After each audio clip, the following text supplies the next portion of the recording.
Good afternoon and welcome to this Facebook Live session of Let's Talk Access, the first Let's Talk Access for 2022. Let's Talk Access is a social media program produced and presented by the UWI Open Campus. I am your host, Cleveland Sam.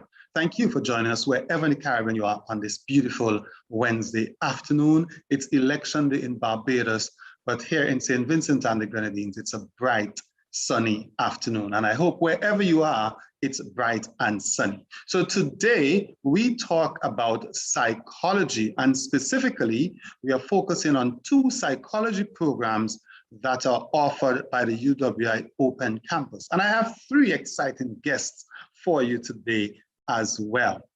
We are going to introduce them now. Miss Wendy Grandison, and she's the program manager in the Academic Program and Delivery Division at the UWI Open Campus.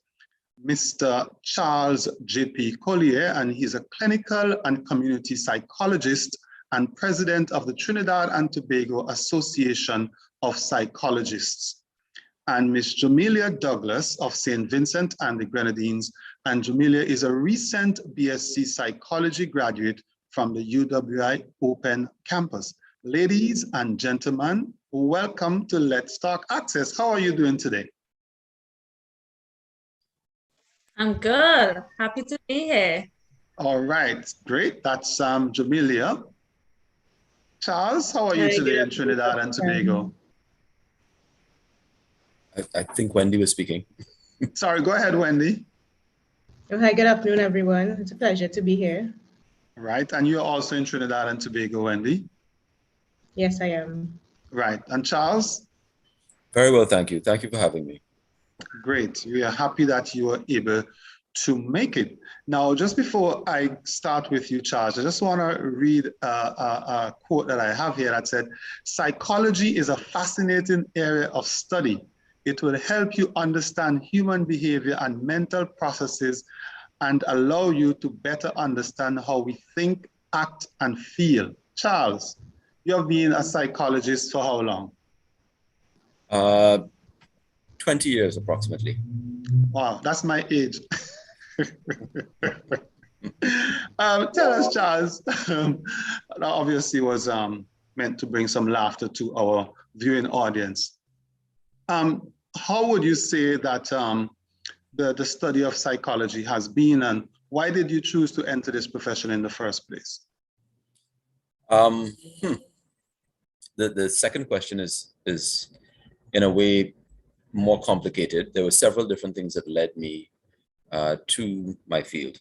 I just want to say, by the way, I'm a little jealous, a little envious of people who have access to a degree in psychology through UE at the Open Campus now, because part of the what happened was that I didn't have access at the time that I wanted to get into psychology. My background wasn't in the field. My background was in natural sciences.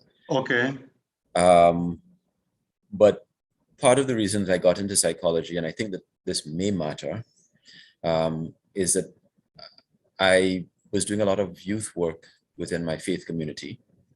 And a lot of young people started disclosing things to me, different struggles that they were having, different problems that they had. And I learned how to listen, but I often felt that I didn't know what to say to them, how to be of service, how to help them. Okay. And so that was part of the driver for me for pursuing ultimately a degree in psychology. Okay. And what would you say is the state of psychology, the field, the profession of psychology now in the Caribbean? We're in a developmental stage. The field of psychology in its present form is relatively young. Just worldwide, it's relatively young. There's certainly been psychological thought and action and intervention of various kinds throughout human history. But the field as a scientific endeavor and study and practice is more modern. And I would say that in the Caribbean, we are somewhat lagging behind, not for lack of interest or engagement by professionals, but because culturally it's new. And people have a lot of misgivings and beliefs about psychology and what it means. And so frequently, even today, I find myself often having to do fundamental education about what it is and what it means to people. And so I think that we're in a sort of early developmental stage with the field. Right. So we're going to circle back to you later in the program about the way you got into psychology, because, I mean, this program at the Open Campus caters for people like you who are already an adult and may already have a profession and want to change that profession, because you did mention that you came out of the natural sciences initially, but you have now switched to psychology. Great. Good to meet you, Charles, and we'll be talking to you later in the program. Wendy Granderson, you are the program manager for psychology at the Open Campus, and you have responsibility for both psychology programs. Tell us, what are the two programs in psychology that the Open Campus offers, Wendy? Okay, thanks again for having me here, Dr. Sam. We at the Open Campus, we offer the pure psychology programs, which basically would explore the theoretical concepts of psychology, the key concepts to be used, I guess, in daily interactions. And then we have the psychology with HRM, where students get to delve into the HRM concepts, key concepts and principles, which somehow tend to be congruent with psychology as well. So two very exciting, interesting programs that we have available. Great. And we have Jamelia, who is a recent graduate of the campus. In fact, graduation was just less than 3 months ago in October. And Jamelia, which of those programs you pursued? Hi, thank you for having me again. I pursued just general psychology. I didn't do the minor HR. Right. And why did you choose to pursue a bachelor's in psychology? Just like Mr. Collier, my calling was not psychology at first. I actually wanted to be an accountant, and I decided to do an associate's degree in psychology before I did my bachelor's. And ever since then, I fell in love with psychology. I pursued psychology at the UWI in 2018. And I think it's really fascinating learning how the brain works. As Ms. Granderson said, in daily interactions, even though there's a lot of misconceptions, you really do get to understand why people say the things they say and why people behave the way they behave as well. Right. I noticed there are a lot of books behind you, and I don't think they are psychology books.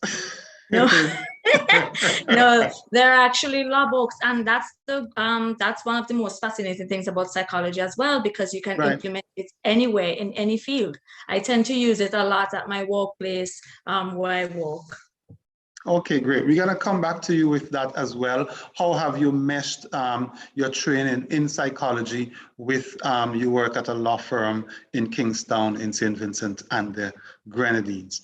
All right, and we just want to remind persons that we are now, well, the application for the new academic year 2022 to 2023, those applications are going to be opening on the 24th of January. That is next Monday. And the application period would run until July 22nd for the undergraduate programs, such as the BScs in psychology and so on. And for the postgraduate programs, the application will run until June 30th. And this year, there will be no MPhil, PhD, or EdD offered for semester 1, 2022 to 2023. However, all of the other postgraduate programs will be offered during semester 1. Charisse, I'm not sure if you have the ad up, but we can just go straight to the community-based tourism competition that the Open Campus is running right now along with Compete Caribbean, just before I go back to our guest on the program dealing with psychology. Yes, so we just like to encourage persons who operate in the community-based tourism space to go to our website and apply to compete, to take part in this competition. It's regional business plan competition where you prepare a business plan for your community-based tourism project, and there is opportunities for you to win significant amounts of money to help you to grow your business. We also have a program now running as well with UNESCO, Transcultural, and we're also looking for applicants for those programs at the moment. So if you are interested in any of these programs, you can also visit our website and of course all of our social media platforms for these programs. And for persons who are students now, or if you plan to apply for the new semester, you can skip the line and pay online, because the Open Campus now has the facility for you to pay 100% online as you pursue your online degrees. Okay, thank you very much, Sharice. I want to go back to Jamelia and ask you a bit about your experience. How did you find the program? You pursued this program for 4 years, 5 years, because it's online and you have to do probably 3 courses per semester. So it takes you about 3 to 4 years. What was your experience? I finished my degree in probably 3.5 years about, so you're right. My overall experience, it was a great experience. I am very shy. And one thing that's fundamental with the UWI is that group work. I know a lot of us hate group work, but delving into so many group works that I've been in, interacting with different persons around the Caribbean, it has helped me socially in terms of knowing how to speak with others, catering to other persons' backgrounds and cultures as well. So I would say it has helped me personally in terms of socializing, getting to know other people as well, getting to walk with other people, especially where I'm walking right now, having to deal with people, different persons as well. It kind of gives you that experience in terms of learning and dealing with people in that retrospect. Great, great. All right, Wendy Granderson, tell us about this psychology, BSc in psychology. So let's start first with the pure psychology. What is the structure of this program? Okay, well, the psychology program consists of 90 credits, which would be 30 courses over 3 levels. So that would be 30 credits or 10 courses per level. So once that is completed, the student is eligible to receive their degree. Now, this program is fully online, and it would involve aspects such as a lot of group assignments, as Jamelia would have stated just now, individual assignments as well, and a lot of group discussion. So again, it fosters a lot of teamwork and collaboration. So it's a very exciting field, so. And what are the entry requirements in order to enter this program? Okay, we have the regular matriculation requirements, which would be 5 CXC passes. And then we also have the option of 4 CXC passes. And then for anyone who is a holder of a diploma, a degree, or a certificate from any recognized Caribbean tertiary institution, they are all eligible to apply for the program. So this also extends to the psychology with HRM program as well. Right, so there are several pathways to enter. Yes, correct. Are we doing prior learning assessment as yet for this program or not as yet? No, not for this program as yet. It's probably still in the conceptualization stages, but not as yet. Okay, great. And well, who would you say this program is targeting? Well, it targets a variety of persons, right? So we have the young students fresh out of secondary school who may have an interest in the field. So we welcome them to come into our programs. We also have persons who work in general areas of social services, such as education, even health institutions, general governmental agencies, etc. So it basically encompasses anyone who has an interest in psychology, because we all interact with persons. I think that is one of the key concepts underlying there. So Charles, if this was 20 years ago, Charles would have been a ripe candidate for this program. Oh yes, definitely. All right, all right. And generally, what is the duration? I heard Jamelia said that she completed it in 3.5 years. What generally is the duration of the program? Okay, those engaging in full-time studies, it's usually 3 years. And those who are on a part-time basis is usually 5 years. But it varies. Can you explain to us what does full-time mean for an online program or part-time? So that, because I mean, I think it's slightly different to someone who is on a landed campus. Yes? Right. So the full-time persons, they usually, they can do up to 3 courses, or they can do 4 with, with permission from myself, the program manager. But I think the essential difference would be that I think the number of courses undertaken based on, the schedules. Right. So if someone is employed and have different responsibilities, we would go the option of part-time. But the structure would remain the same. It's just, I guess, the number of courses taken would be the essential difference, the fundamental difference. Right. And the program is 100% online, as you know, at the Open Campus. But what about the assessment of the program? Is it also 100% online assessment, or do you have to go into a classroom somewhere to write an exam? It's 100% online assessments. I mean, due to the restrictions of the COVID pandemic, we have taken those precautions to safeguard our staff and, of course, our students, So everything will be online, group discussions, assignments are submitted online. So you have the convenience of studying from online within the comfort of your home, or, wherever that studying space is. All right. And one of the most important things in a decision to study is the cost. Can you give us an idea of what it costs to study this program? Okay, so the cost would be $360 per 3-credit course. Right. So of course that will be converted to the students' currency, of where they reside. But even if it is that, given with the pandemic, a lot of persons may be facing financial challenges. So at the Open Campus, we try to encourage and foster growth, despite that. So we also have payment plans available. Of course, students have to meet certain criteria, and they liaise with the Office of Finance to get further instructions on that. But we want to encourage persons to come out and, educate yourselves. We are there to support you in whatever, facet that we can. All right, Jamelia, were you able to take advantage of the payment plans, or, I mean, the law firm was able to take care of your educational expenses? No, I didn't take advantage of the payment plan. All right. And Wendy, do you have information on how the payment plan works? I know that there's an initial deposit and then you pay over a period of the semester.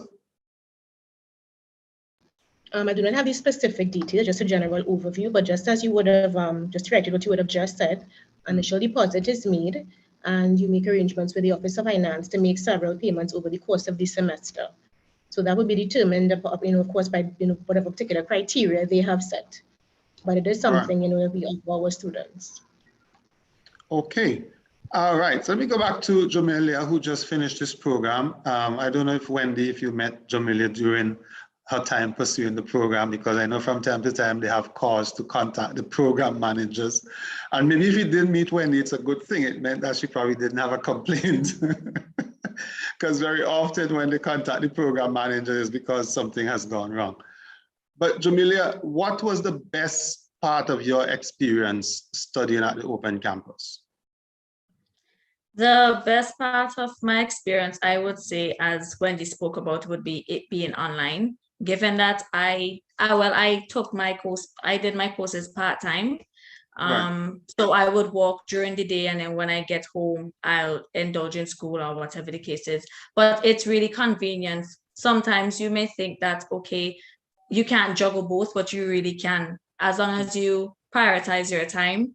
So most of the times I'd work during the day, and then when I get home, I could do readings, classes as well, at convenient times.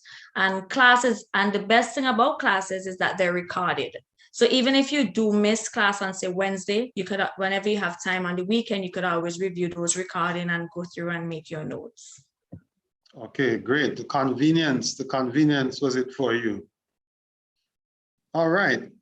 All right, let's look at some careers or profession now that persons who graduate with a BSc in psychology or BSc in psychology with a minor in HR can pursue. And I'm going to call on Charles first as the resident psychologist. Charles, what are some of the careers that are available for persons coming out or graduates with a BSc in psychology? There are actually a variety of different areas in which people who have that level of training and certification in psychology can engage in. I really like that there's an HR blended program, because that's one of the areas that is particularly viable.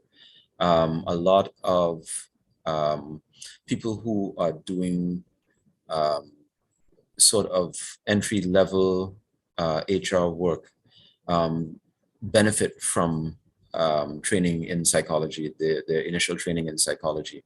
And in fact, a lot of people who go into HR do have a background in psychology as an undergraduate degree, and then do graduate training in human resource management. They may do an MBA with human resource management as a focus, or they may do a specific focus in HR.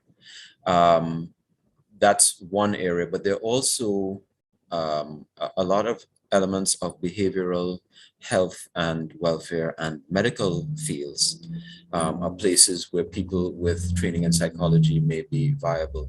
So for example, mental health institutions are places where people with a bachelor's degree in psychology may find, again, they're not going to be psychologists, they're not going to function as psychologists, but there are behavioral specialists and people who work with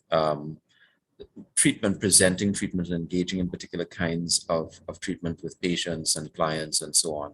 And those are viable places as well. And so I would say that I would lean towards health, mental health, and human resource management.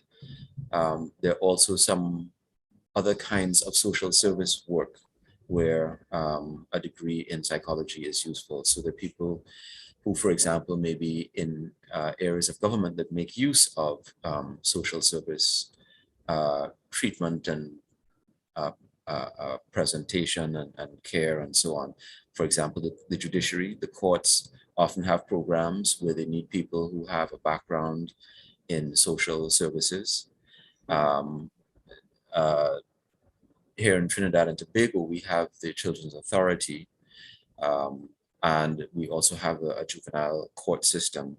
And all of these are places where there's always a demand, a need for people who have an awareness and a knowledge of human functioning and behavior and development.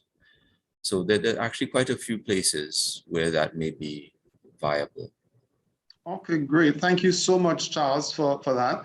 And in preparing for this program, I also noted that there's something called a psychotherapist. There's social workers, counselors, educational psychologists, as you rightly said, human resource managers, and teachers.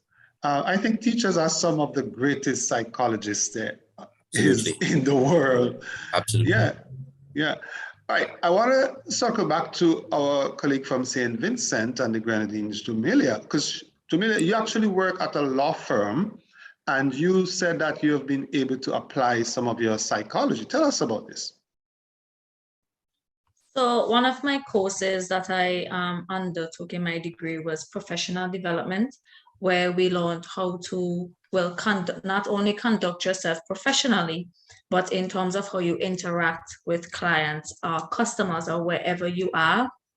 So one of the things I've learned definitely is to always show compassion. That's one of the things I would say that my lecturers also showed me as well at the UWI, and it's something that I keep close to my heart, and it's something that I do with clients that come into the office. Even if I'm having a bad day, putting a smile on your face and asking somebody how they are would always make someone's day. It's also important to know how to deal with risk factors and challenges as well. Not everyone you come into contact with would be the kindest. And as Mr. Charles was talking about, knowing what to say is very important as well. So even if you feel like you're being triggered, it's important to take a deep breath, step back. Maybe I'd let my coworker deal with it if I know that I'm going to react in a way that would be negative. But it's always important to be positive as well. Right. And as someone who's working in a law firm, do you see yourself moving into more of a law area, or are you going to pursue additional psychology training? I mean, I'm not sure if I'm putting you on the spot, but nonetheless. Definitely psychology. That's why I'm listening to Mr. Childs attentively, because I would like to know about the different career paths. But one of which he spoke about was clinical psychology, and another that I'm looking into is organizational psychology, which deals with psychology in the workplace. Great. Charles, I mean, before we came live, we were talking about other academic pursuits with respect to psychology. What would you advise students like Jamelia, who have just completed a BSc in psychology, to do in terms of taking the next step if they wish to pursue a career in that area?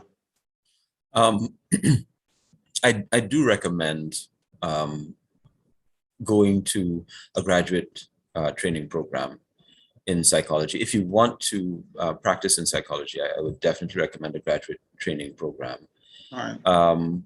For several reasons. From the most pragmatic of them is that you can earn more money if you have a graduate degree. Right. So it's an obvious practical consideration. Right. But there also, there's a much wider variety of opportunities and options. You have far more choices with a graduate degree. So technically, most of what I do today is psychotherapy. I mostly do therapy, but I have, as a result of graduate training, sufficient education, training, practice, knowledge to do a significant number of things, and have done over the course of my career, including program development, program evaluation, assessment. And so there's a variety of different things that I have the option to do and the ability to do because of graduate training, which I definitely would not have been able to do had I stayed at the bachelor's level at that point. Right. And are there professional designations in psychology that persons like Jamelia can also pursue?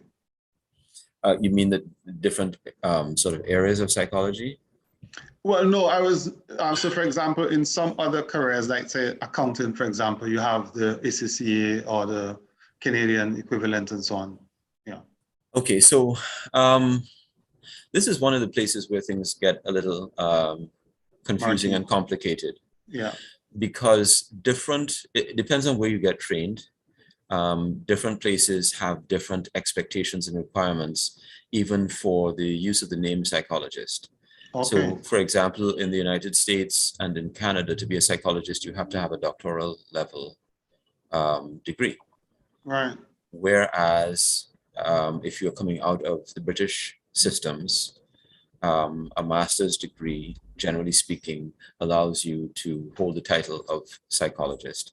And so if you do your training in Britain or in, I would say, Trinidad, where you have a master's program at C, and did have a master's program at UE, that you're able to function as a psychologist with your master's level training there.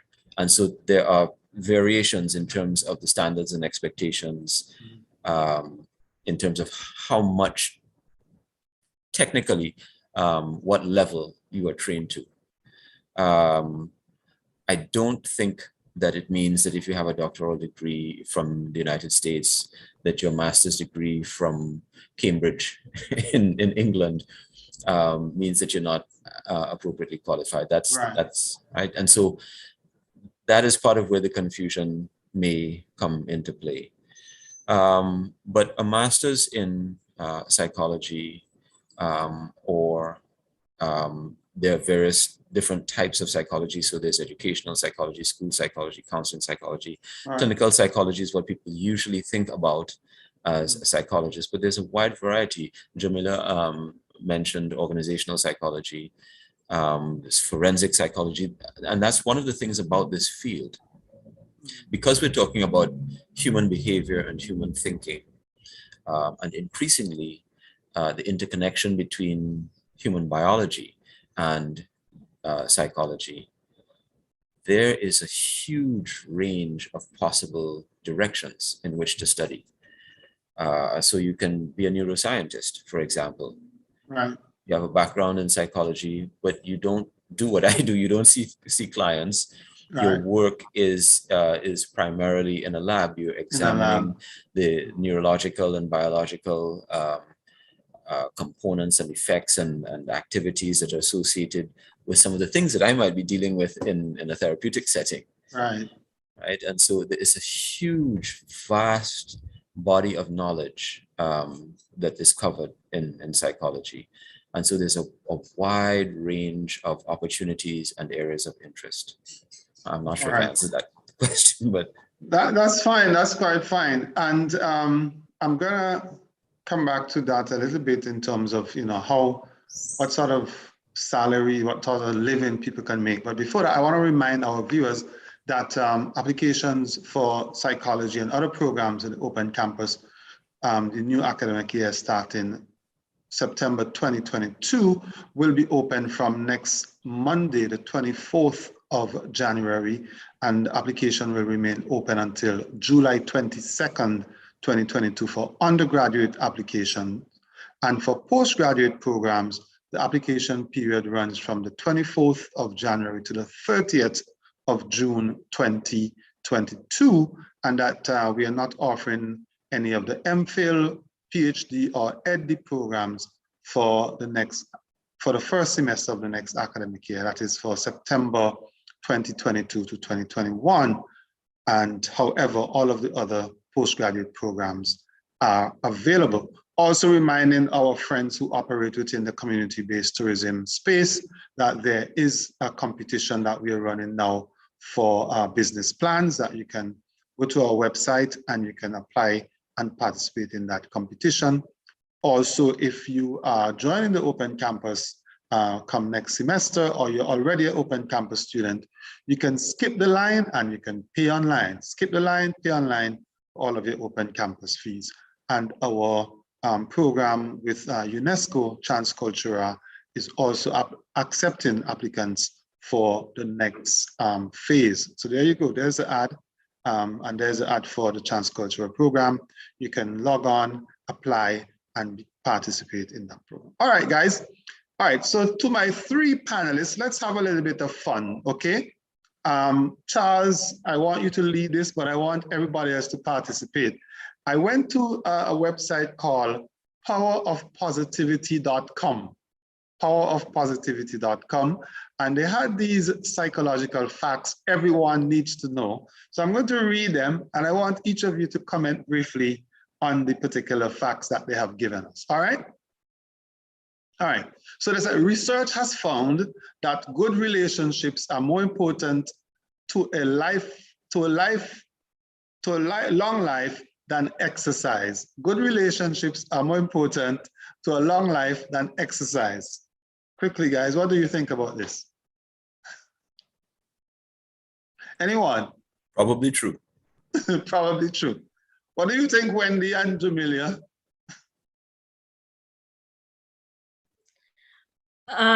Probably not so true, because I would think you need exercise to keep healthy and fit, as doctors would tell you, but so I would say maybe, not really. All right, Wendy.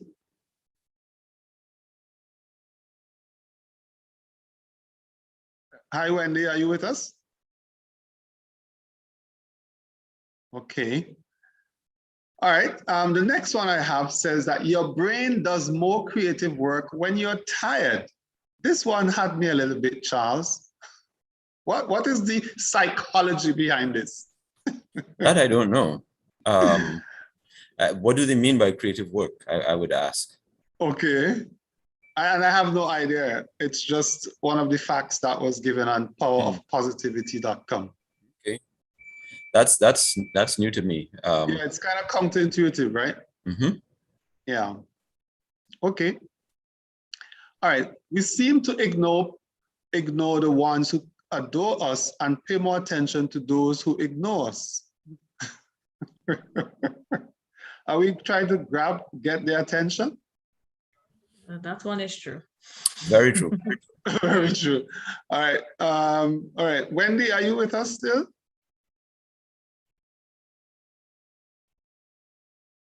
Okay, let's move on. This one, depression is the result of overthinking.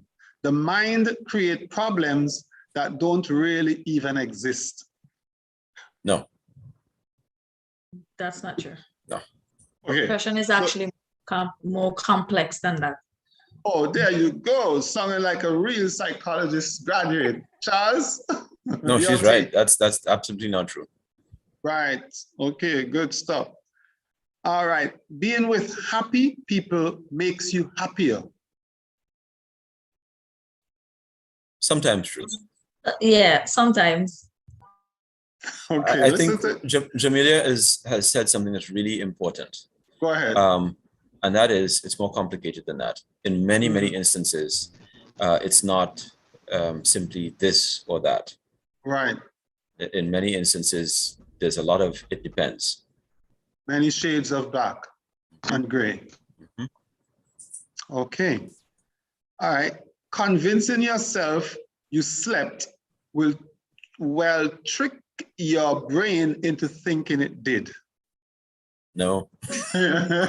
No, if you haven't, you're definitely going to be sluggish throughout the day, regardless of And what you are a recent student, right? You would know about this. Yeah, so Okay, let me see the next one. Maybe we could think of a former president of the United States for this one. Smart people underestimate themselves and ignorant people think they're brilliant. In many instances, there's a particular effect. It's not that people are stupid, but right.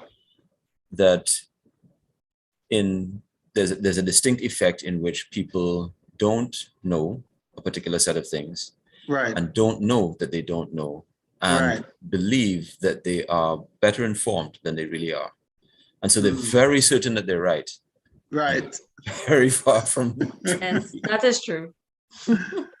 Okay. Wow. All right. This one I've heard before, but let me throw it out. Sorry, is Wendy? Okay, she's back. Wendy, yes, are I'm you back. with us now? Apologies. Yes, I'm with you. Apologies. No problem. No problem. Thanks for coming back. We were just going through these fun facts, psychological fun facts that everyone needs to know. I don't know if you heard the last one. Did you? All right. So I'm gonna read it to you again. Have your take on it. Right. Smart people underestimate themselves, and ignorant people think that they are brilliant. Then I am brilliant. Oh my goodness, I'm brilliant.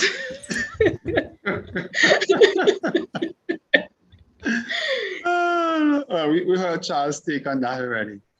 All right, and let's go. Optimistic beliefs about the future can protect people from physical and mental illness. Charles, is this true? Yes. Okay, so we need to think more optimistically all the time. It's not that we need to be unrealistic, but specifically engagement in sort of negative prediction of the future leads us to anxiety, and anxiety produces the production of stress hormones, especially cortisol in the body, which lowers our immunity and causes health problems in the long run. Okay, great. There you go, from Mr. Charles himself, right? Sorry, Jamelia, you were chiming on this? Yeah, I was agreeing with him because being a pessimist, and when you have a positive outlook, you're going to see more positive things instead of, it's all about how you look at them, how you view it. Okay. All right, next one. I have about 2 more I'm going to read to you, but the next one says, when you remember a past event, you are remembering the last time you remembered it. Should I read that again? When you remember a past event, you are remembering the last time you remembered that event. That's partially true. That's sometimes true. Okay. So we're basically going on the recall of the last time we recall the thing. Yeah, one of the things that is clear is that memory is more plastic than we thought initially. That memories can actually shift, change, and even be manipulated. Okay. Okay. Okay then, cool. You can't multitask. Your mind wanders 30% of the time. I don't agree with that. Can we multitask? I do Yeah. multitask, but apparently, according to psychology, Mr. Charles, you can correct me, you're not actually multitasking because your focus is not really on one thing. However, for someone who do multitask, I think it depends on what you're actually doing. Mr. Charles, you Okay. could help me That's here. yeah. You This know, is one of those areas where it does there's variation. It depends. There's certain kinds of tasks that you can do without dedication a great deal of attention to them, Right. while doing something else to which you are giving much more attention. Right. So like listening to the radio while you're cooking. For example, right? So you can be Mhm. singing and cleaning and, Saturday morning, in the house, having your little party and cleaning at the same time. You can Right. do those kinds of things effectively. But when the tasks that you're doing are competing for the same set of cognitive skills, the same set of mental skills and capabilities, that does not work well. Right. Wendy, Which can you multitask? Well, I do it. I mean, I'm a wife, I'm a mother, I'm working, so I do it. But according to Okay. what Mr. Charles is saying, probably I don't do it as well as I think I do. you probably do it. You probably do a lot of back and forth between the different things as we're going, which is sometimes very necessary. It's Yes. it's not as efficient as being able to just commit to one thing and get it done. Yeah. But it's stuff that we have to do, and I would say, especially these days, it's stuff that we have to do. Yes, definitely. Okay. The last one is that your most vivid memories are wrong. Wendy, are your most vivid memories correct or are they wrong? I would say they are correct. Well, not according to positivity.com. Jamelia, you have had any experience of this where people, I mean, again, working at a law firm, someone may come in and they have a particular recollection of a set of events, but when it's checked, they're like, we're dreaming or something. Has any one of you experienced that? That's why we don't rely on eyewitness testimony. I know Mr. Charles would agree with me on that one, because like he said, memories do tend to shift and change. So even if you think that happened, there could be like this small detail that really didn't happen. Okay. Which could drive you to think that, Charles, our most vivid memories are wrong? I don't know that I would use that language to describe it at all. Okay. Because there are people who have very vivid memories that are actually quite accurate and have been corroborated. And so I don't know that I would say our most vivid memories are wrong. It is possible to have very vivid memories that are very inaccurate. Okay. Thank you guys very much for playing along, and thanks to powerofpositivity.com for providing those set of psychology facts that everyone needs to know. Wendy, now that you're back with us, I wanted you to just tell us a bit about the psychology program with the HR minor. If you can use the next couple of minutes just to tell us how that program runs, and then we'll focus on the sort of salaries and stuff that people who graduate from this program can expect to earn. Okay, well, the psychology with the HRM as a minor, I think, is one of my preferred programs. I may be a bit partial to that. Okay. Because I think that the two are, again, I'm not a scientist or certified in the field, but from, work experience and life experience, to me, the two are interconnected, on a deep level, Right. and this program allows you, again, to explore the basic theories of psychology, and then you have the basic theories of management intertwined with that, to me, which gives you a perfect advantage when you actually go out into the workforce. So right. Even apart from going into management itself, I mean, going in the workforce, but having those two, that combination, I think it makes you, it gives you the ability to, have more insight into the interpersonal relationships. You can navigate the workplace better. So to me, that's an excellent program, which I would recommend to anyone, Right. So how much of the program is psychology and how much of it is human resources management? Okay, I would say about 3/4 of it would be psychology based, Right. and the remaining quarter would have core management courses, which would give you the underpinning, the foundation for a Right. strong management background, a strong human resource management background. Right. And the prerequisites and everything, as you say, are the same, 5 CSEC subjects. Yes, they will be the same as for the pure psychology program, the 5 CSEC subjects, or the lower level requirements of 4 CSEC subjects. And so everything is pretty much measured the same. Right. I didn't check before I came on air, but are there practical components to any of these programs? I know in the social work program, there are practical components and so on. Not practical in that sense. I mean, the students undertake a practicum in the last year, Right. but they don't have a space where they actually go outside and do any. The most they might do is just it's more or less research based. Okay. So they might go to an organization and conduct like surveys and a study, but like an internship per se, along those lines of being practical, the practicality of it, it's not part of the program. So Jamelia, what did you do for your for that segment of the degree? Can you share that with us? I did a practicum, so it was a research-based practicum, as Wendy was talking about. So we were in groups of 5, I believe, and then we get to choose a research topic, and then we do the research around that as an actual research with your introduction, methodology, discussion, findings, and all of that. I'm curious to know what you studied, what you focused on. So we did how does salary and co-worker relationships affect Dominican teachers? Okay, sounds very interesting. I hope you were able to sell that to the Prime Minister in Dominica, the Minister of the Public Service or something. Charles, you were coming in on that? I hope my colleague did that. What were the findings? Curiosity. For what I can remember, I think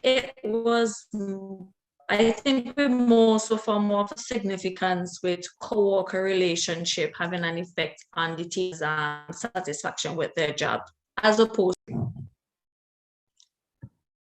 Sorry, I think you're muted. Oh, sorry. Can you hear me? Yes, I can. Okay, right. Sorry about that. So I was saying that we found that co-worker relationships have had more of an impact on the teacher's job satisfaction than salary. Okay, well, that segues very nicely into my next segment, which focuses on what type of salaries can graduates expect to make with in the psychology profession. And Charles, again, I'm going to ask you to lead here. So I went to another website called careerprofiles.info, and they provided, and of course, this is in the United States, but I'm sure we can speak about Caribbean or Trinidad and Tobago references. So for a psychology teacher, the average yearly salary is $85,000 US. For a clinical psychologist, the average yearly salary is $81,330 US. A counseling psychologist, the average is $81,330. A school psychologist, the average is $77,430. And a sports psychologist, this one was a little surprising, is $60,000. And as I said, these salary information came from careerprofiles.info. Charles, what kind of living, what type of salary can persons expect working in the profession of psychology? Sorry, I was still muted. This is one of the places where there's a very broad spectrum. Okay. It really depends on what you're doing. So there are people who have a degree in psychology, have multiple degrees in psychology, but a lot of their work is centered around working with people who have limited financial resources. They may be working through a governmental service, or they may be doing work with an NGO, and they are working in a field where they're doing, for example, work with employee programs, EAPs, or they may be working with the provision of care to people in institutions, that sort of thing. And in many instances, I would say that there's manageable but modest salary expectations. Psychology presented in that way and functioning in that way is not likely to make you, filthy rich. Which I don't mind saying, in part because generally speaking, the reasons that people get into psychology don't have to do with simply pursuing the most lucrative thing possible. Right. People who get into psychology generally are interested in people. And as a general rule, the way that our environments and systems are set up, human service work of various kinds and social service work are not the highest paying jobs. Very true. And so teaching the health professions, particularly nurses and other allied health professionals, social services, social workers, psychologists, can be paid relatively well, but still modestly, not, over the top.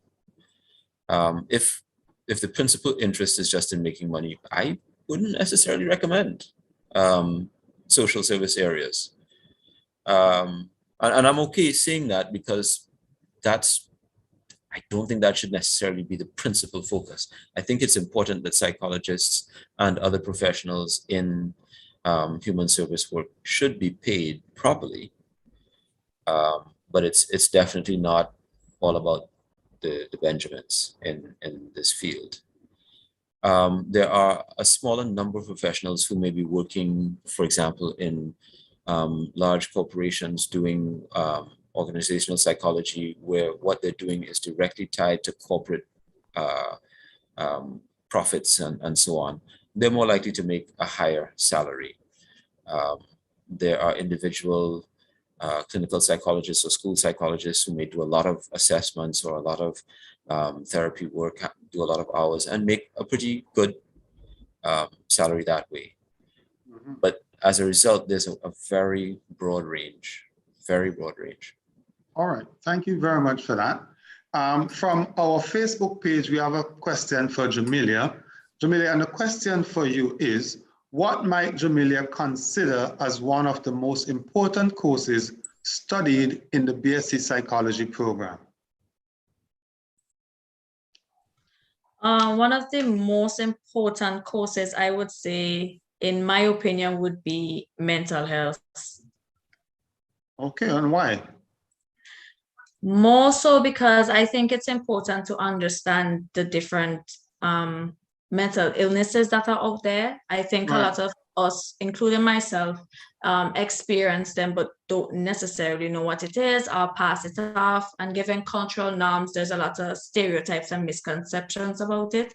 It's important to know about different mental illnesses, example like depression, as we spoke about. It's more complex. I know a lot of the times we hear persons say, I'm depressed, but really they're just feeling sad. There's also anxiety, something that I tend to struggle with as well. And doing that course made me understand why and how and different treatment options, even if it doesn't have to be medication as well. But I think that's important so we can understand how best to take care of ourselves mentally. All right, thank you so much. Thank you so much for that and sharing your own experience. I want Wendy to just come back and guys, we only have 5 minutes to go, okay? So we're gonna use this last 5 minutes very productively. Wendy, can you just sum up for us the program, its structure, its duration and so on for persons who may have just joined our program. Can you just sum that up for us? Sure, no problem, Dr. Sam. So this program, when undertaken full-time, takes 3 years, and as we said, part-time takes 5 years. The program would encompass 90 credits, which would be 30 courses over a period of over 3 different levels. And everything is based online, so you have that convenience of doing everything online. It's all the assessments, everything, it's online, so we have no face-to-face examinations. A lot of group work is involved, so that would, as Jamelia would have alluded to, it helps improve the social skills, which is very critical in the workplace and just in life generally. So again, excellent program, which I would recommend to everyone. Right, and we have 2 tracks. Yes, sir, we have 2 tracks. We have either you have 5 CXC passes and you are eligible to apply, or 4 CXC passes, or once you're the holder of a diploma or degree or even a certificate from a recognized Caribbean tertiary institution, you can be considered for enrollment. Right, and just to remind persons that the applications for the first semester 2022 to 2023, applications open on Monday the 24th and run until the 22nd of July for the undergraduates, and for the postgraduate, it runs from the 24th of January, to the 30th of June for postgraduates. And for this academic year, semester 1, 2022 to 2023, we will not be offering any MPhil, PhDs, or EdD programs. All right, guys, 3 minutes to go, so I'm gonna invite Jamelia, a former student working now with a law firm. What advice would you give to prospective students who are desirous of studying this program? My top advice would be, when you're studying this program, is to definitely prioritize your time. It may look like you may have a lot, but it can slip away at times, especially when if you're doing 3 courses and you have a lot of assignments piled up. Another thing would be to have a calendar to map out your classes and your assignments. It helps you to see how you're going to manage your time to get those things done. Please attend your BBC sessions. They are important and they definitely will help you. Embrace your e-tutors and your course coordinators. They are your friends. And your program manager as well. And your program manager as well. I have to put in a word there for Wendy, right? Yes, thank you, thank you. Charles Collier, you have 20 years as a practitioner. What advice would you give to prospective students who want to study psychology? Pursue your passion. It's important that you are doing what you enjoy doing and what matters to you and means something to you. I think that's the principal thing with this field. Wendy Granderson, your final words.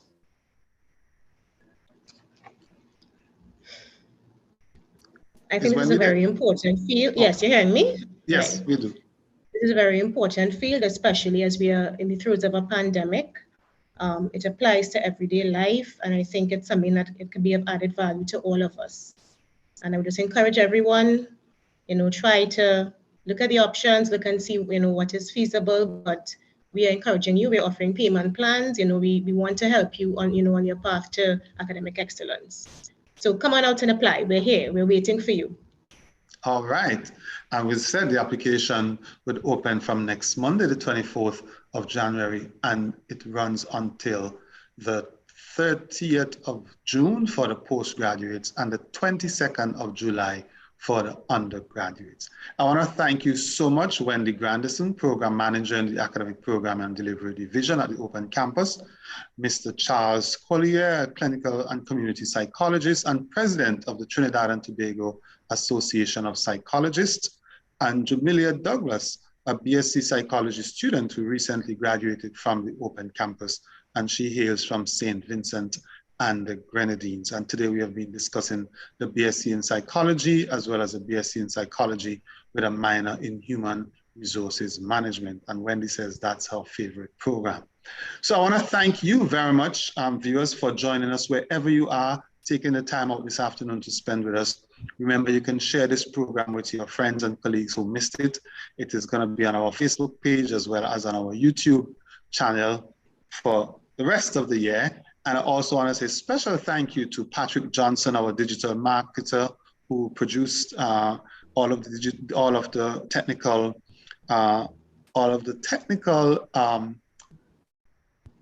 what am I saying?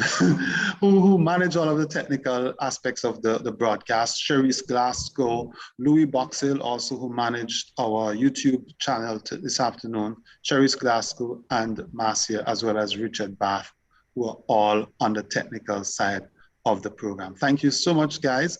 Until next time, when we bring you another Let's Talk Access, I am your host, Cleveland Sam. Have a good evening. Goodbye. Bye, everyone. Take care. Bye.